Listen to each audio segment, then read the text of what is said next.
Hey guys, what's up? Jordan Arell here, making my daily video on circumcision.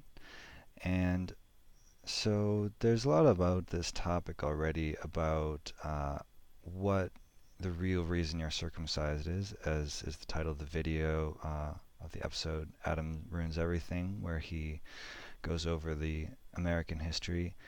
And there's some books about this as well. But I just want to make a short video so that if you're watching my collection of videos, you can kind of know it.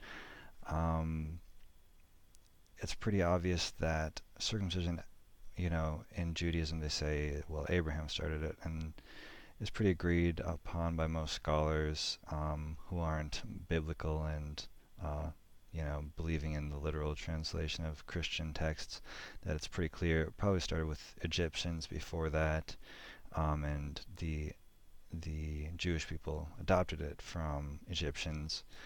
Um, it's very likely that it was a step down from child sacrifice and was used to uh, as basically a way of hazing, as Eric Klopper will explain in his new play, in which you cut off part of your son's penis in order to say you're taking responsibility for him and excising part of his sexual pleasure.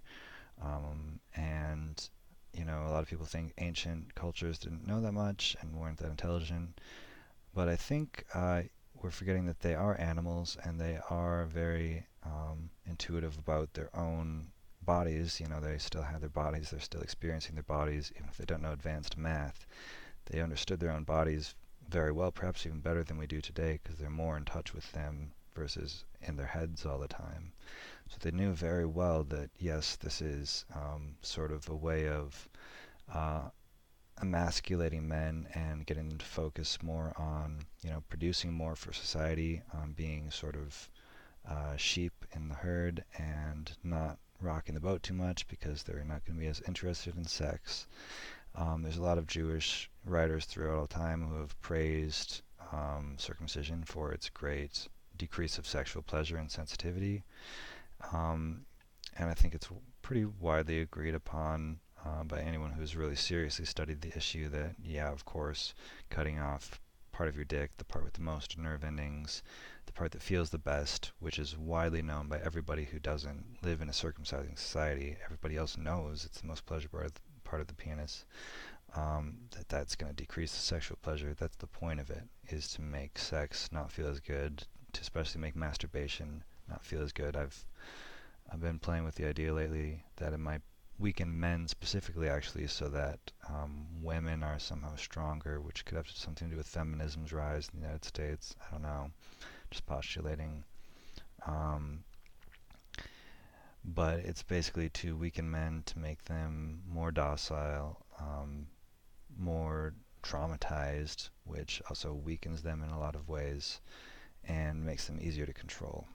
Um, and that's certainly why it was done in the Victorian era, one of the most sexual repressed cultures of all time, which is what led to it being done in America today. It was done to prevent masturbation and to excess sexual pleasure, because everyone knows sexual pleasure, at least in the Victorian era, is the greatest sin, and so we need to get rid of it. We need to destroy sexual pleasure so that we can focus more on, being a good citizen, producing, giving to society, and again, focusing on God.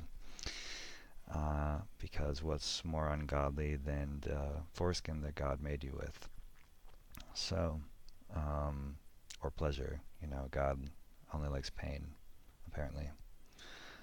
Um, so that's really the reason that and it's very clear. I mean, again, also throughout American history, you can see there's clear, until very, very recently, for most of the past 150 years, at least till the 70s or so, maybe the 60s, 70s, started to decline with the sexual revolution, but it was very clearly to destroy sexual pleasure, to make men more docile, to make it so your boy won't masturbate, because masturbation causes all the diseases in the book, according to the medical knowledge of the time.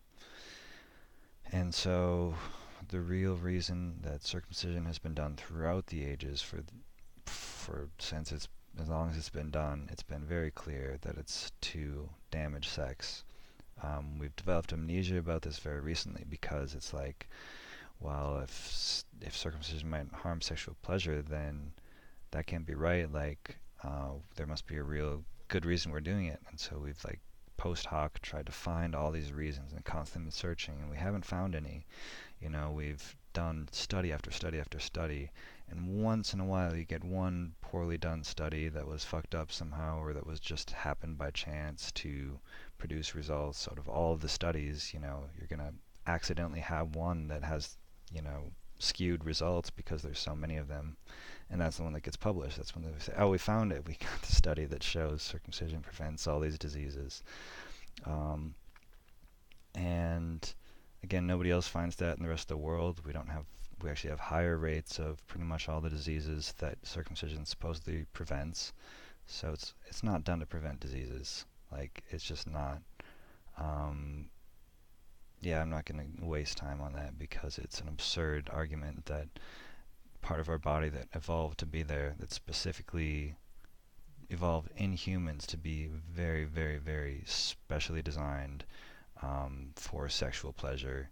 It's the most innervated foreskin of any species in the world. It's if you look at it, it's very special. It's clear that it's designed for human sexual pleasure. It's part of what makes males really human and really able to enjoy sex. It's there to protect the glands as well, and aid in masturbation and make us feel good. That's why it's there. It's not. It also has some protective functions, protecting from, anything entering the penis, and so may have some preventative stuff from diseases. I think there's really not that much difference if you really look into it. There's almost no difference in any disease of the penis between circumcised and intact men, and the ones that are very insignificant, even if they do exist. Like, even the people who say that it has medical benefits admit that it would be very, very small and not worth it, really, if there was any sexual damage, and they, again, refuse to admit that there could possibly be any sexual damage in cutting off a 3x5 index, about the amount of skin on your palm of your hand, or on your whole bottom side of your hand. There's no damage in that, right? How could that possibly be?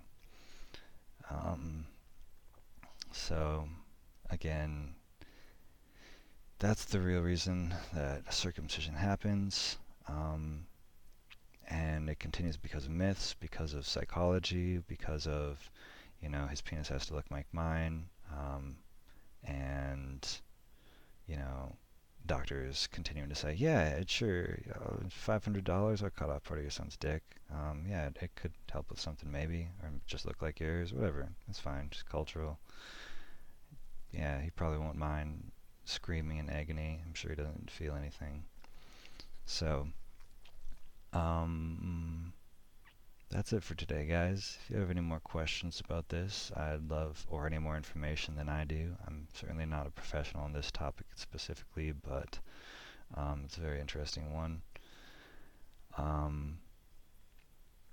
Yeah, there's a lot more interesting and bizarre theories that you can go into on it, but I'll leave it at that for now. So, thanks guys for watching, and I will talk to you again tomorrow.